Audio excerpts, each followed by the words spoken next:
All right, my secondary math 2 class. We are going to be building on factoring today. Okay, so we're talking about greatest common factors, factoring binomials. Today we're actually going to take it a little bit further and talk about factoring quadratics. Okay, don't freak out quite yet. Okay, but let's get into it. So let's look at number 1. So it's telling us to find the greatest common factor of the two integers. Okay, so meaning the greatest common factor, the biggest number that goes into both of these numbers. Okay, so how we're going to do this? Let's make our factor lists of 15 and 60. Okay. So what is my first factors of 15? Well, I always know that 1 in itself, so 1 and 15. Okay, then I can say 2 does not go into it, it's not even. 3 does, 3 times 5. Okay, 4 does not, 5 does. We already have it, so we're done. Those are our factors of 15. Okay, now let's do 60. So our first factor pair of 60 is 1 and 60 will give me 60. Okay, 2, because it is even, 2 times 30 will give me 60. Okay, 3 goes into it. 3 times 20 will give me 60. Okay, what about 4? 4 times 15 will give me 60. 5 times what? I'm blanking. I'm going to put in my calculator. 60 divided by 5 times 12. 6 times 10. Okay, we're kind of bleeding into this other one. That's okay. 6 times 10. 60 has a lot of factors. Holy smokes. Okay, 7, no. 8, no. 9, no. 10, yes, we got it, so we're good. Okay, so look at these two lists. What is the biggest number that appears on both of them? Okay, I would start backwards. We know that 60 is not on both of them. 30 is not on both of them. 20 is not. 15? Ooh, bingo. 15 is the biggest number that appears on both of them. Okay, see that 1 is on both of them. 3 is also on both of them. 5 is also on both of them. But we're looking for the biggest one. So 15 would be our greatest common factor for 15 and 60. Okay, well, let's look at 4 and 6. Okay, we're going to do the same things. And in fact, you might be able to predict what is the greatest common factor. What's the biggest number that goes into both 4 and 6? Okay, so let's do our factors of 4. So we have 1 and 4 will give us 4. Then I also have 2 times 2 will give us 4. Okay, and we're done. 6, I have 1 and 6, and then I can divide it by 2 because it's even. 2 and 3. 3 does, we already got it, so we're good. Okay, well, what is the biggest number that is on both of these lists? Okay, 6 isn't on both of them, 3 is not on both of them, or 4, so we know that 2 is our greatest common factor for 4 and 6. Okay. Awesome, you guys. Let's look at 25 and 100. Let's do the exact same thing. Okay, so I'm going to do 25 list and 100 list in case it's big. Okay, so my factors of 25, I have 1 and 25. Okay, 2 doesn't go into it, 3 doesn't go into it, 4 doesn't go into it, 5 does. 5 times 5, we already got it, so we're good. Okay, now let's look at 100. So we have 1 and 100. 2 goes into it because it's even. 2 times 50.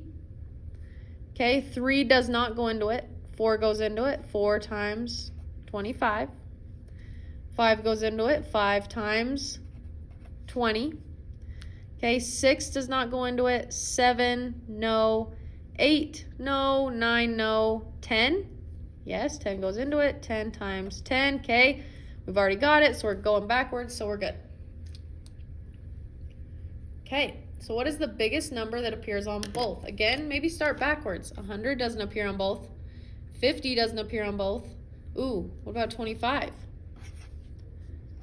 25 is the biggest number that appears on both lists. So we know that 25 is the GCF, greatest common factor, of 25 and 100. Okay, awesome. Let's look at number 4. Okay, so we have 8 and 36. Okay, so let's do our factor list. So 8 factor list and 36 factor list. Okay, so 8, I have 1 and 8. Okay, then I can divide it by 2. 2 times 4.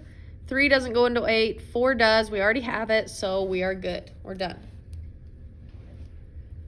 Okay, now let's look at 36. So I have 1 and 36. I can divide it by 2. 2 times, I believe it's 18. Let's check just to make sure. 36 divided by 2. 18, yep. Okay, 3 goes into it. 3 times 12. Okay, 4 goes into it. 4 times 9. Okay, 5 does not go into it. 6 does go into it. 6 times 6. And we already got it now, so we're good. Perfect. Okay, so what is my GCF? What is the biggest number that appears on both of those lists? Whoops. Okay, 36 doesn't, 18 doesn't, 12 doesn't, 9 doesn't, 6 doesn't, and 4 does. So we know that 4 is our GCF of 8 and 36. Okay, so 1 through 4, we were just trying to find the GCF of 2 numbers. Let's look at 5 through 8. Okay, 5 through 8, we are trying to factor binomials. Okay, so we're basically doing the same exact thing. We're trying to figure out what the GCF is. The only difference is now we have addition and subtraction signs in the middle. That's okay. Okay, let's look at our coefficients first. Let's look at 12 and 40. Okay, and if we have to, let's make a list. Because off the top of my head, I can't really think of anything. 12 and 40. Okay, we'll worry that it's a negative 40 in a second. Okay, so for 12, I have 1 and 12, 2 and 6, and 3 and 4. Okay, for 40, I have 1 and 40, 2 times 20, 3 doesn't go into it, 4 times 10, 5 goes into it, 5 times 8, 6, no, 7, no, 8. Yes, we already got it, so we're good. Okay, what is my GCF? What goes into both of those guys? Okay, 40, no, 20, no, 10, no, 8, no, 5, no, 4, yes. Okay, so our GCF, the number that goes into both 12 and 40, is actually going to be 4. Okay, so we know we can take out a 4. Okay, well, what about our variables? My first term has 4 p's, but my second term doesn't have any. Can I take out any p's? No, I can't. Okay, so now I'm just left with what's inside. Okay, so I'll do a different color. Now let's figure out what's left when I take out or divide a 4. Okay, always remember that when we're factoring, we're talking about division. So we're dividing. Okay, so let's go ahead and divide, excuse me, this 4 out to figure out what's left. Okay, what is 12 divided by 4? It's going to go in my first spot. 12 divided by 4, it's going to give me a 3. Okay, I had 4 p's, but I didn't take any away. How many do I have left? I still have 4, so p to the 4th. Okay, now I have to account that it's negative 40. What is negative 40 divided by 4? Negative 40 divided by 4. It's going to go in my second spot. It's going to give me negative 10. And there we go. We factored it. The only thing we could factor out was that 4. They only had a 4 in common. Okay, well, let's look at 6 and 60. Okay, so maybe you might know this off the top of your head. So what is the number that goes into both 6 and 60? So we're just looking at the coefficients right now, 6 and 60. What goes into 6 and 60? We know that 6 goes into 6, right? 1 times 6. And then 60, 6 also goes into 60 because 6 times 10. Okay, we know we can factor out a 6. So now let's look at our variables. My first term has 1n. My second term doesn't have any n's, so can I factor out any n's? Nope, because they both don't have them. Okay, so now we just have to figure out what's left over. Okay, so now we're dividing. What is 6 divided by 6? That's just going to give me 1. Okay, what is 1n? And I didn't take away any n's. How many do I have left? 1. I didn't take any away, so I just have 1n. Okay, what about 60 divided by 6? What is positive 60 divided by 6? It's going to give me positive 10.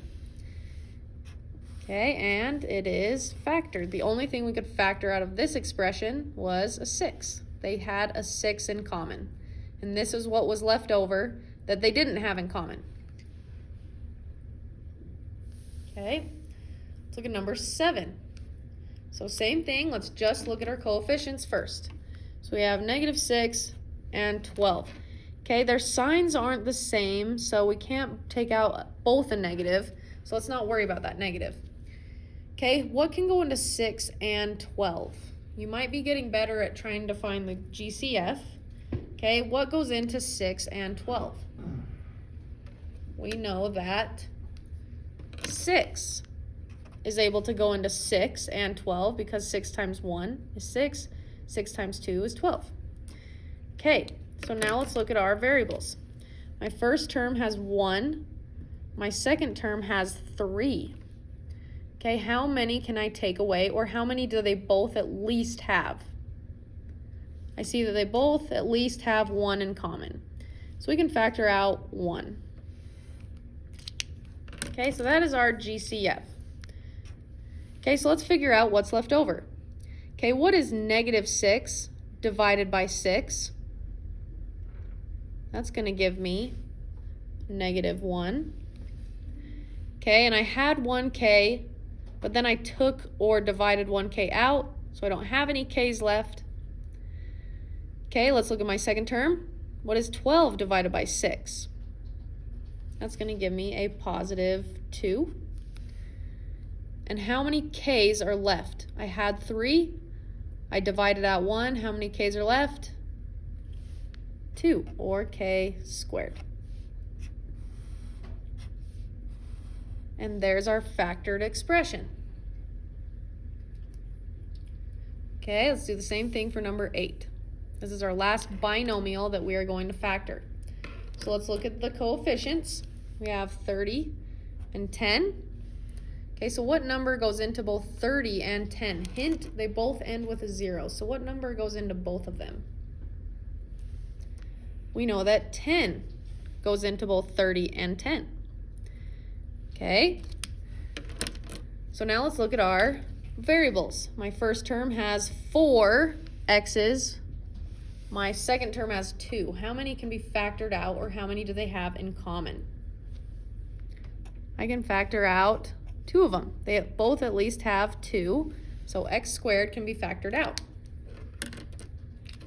Okay, now we just have to figure out what's left over. So what is 30 divided by 10? That's going to give me 3. Okay, I had 4 x's. I divided out 2. How many x's are left? We have 2. Okay, what is 10 divided by 10? It's just going to give me 1 plus 1. And then I had 2 x's, but then I divided 2 of them out. Okay, how many x's do I have left if I had 2, but then I took 2 out? I don't have any x's left. There are no more x's by that 1. Okay, so our final factored expression is that guy. Okay, so here's where we're learning something new today. Okay, so we are going to, on 9 and 10, these aren't binomials anymore. These are quadratics. Okay, so what we have to do with quadratics is we need to look at its last term. Okay, So we're going to ask ourselves this question.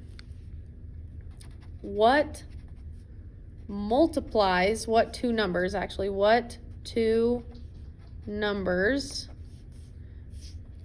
multiply to C, and we'll talk about A, B, and C in a second, and add to B.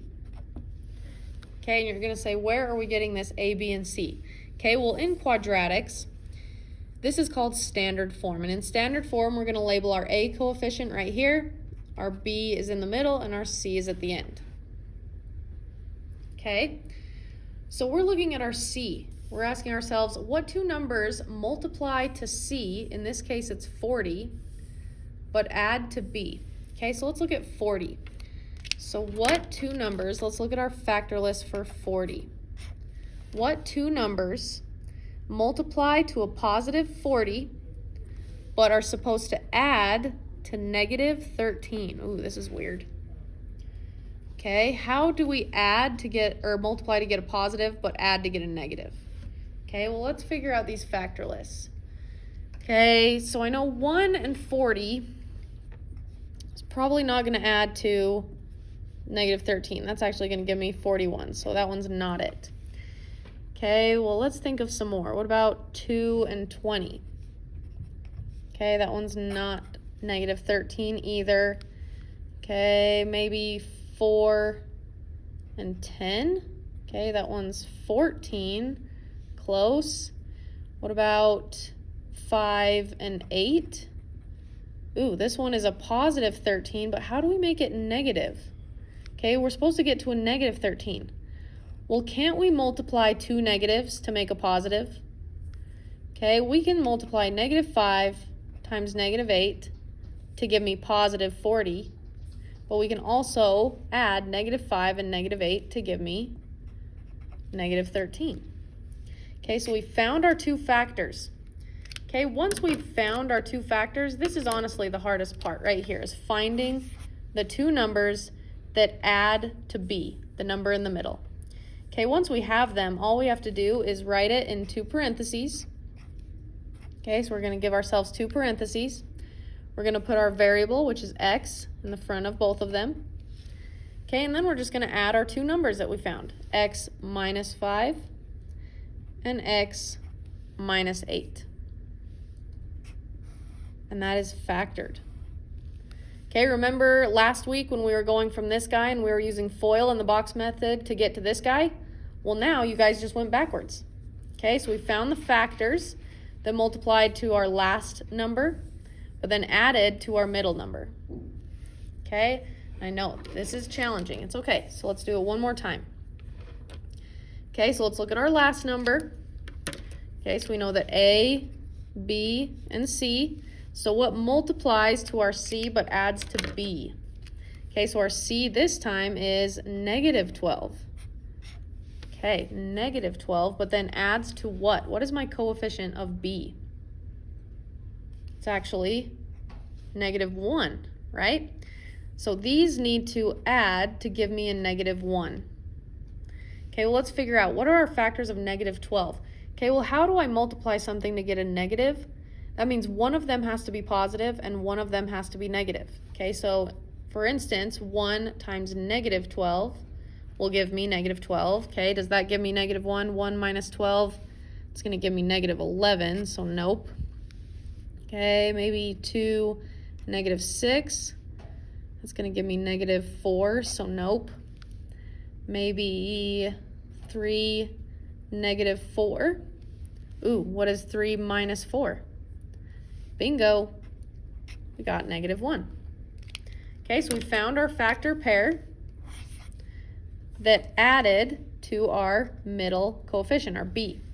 So now all we got to do is give me two parenthesis sets, put your variable in front, this time it's M, okay, and then fill in the rest with the numbers we found. So M with a positive 3, M plus 3, and M with a minus 4. And that is factored. Okay, this is a super hard concept, you guys. We have juniors and seniors, like I said, still working on factoring, okay? This is not going, you're not going to be perfect doing this just after one time, okay? So if you have to rewatch this video, email me with any questions. You have an assignment that goes with it.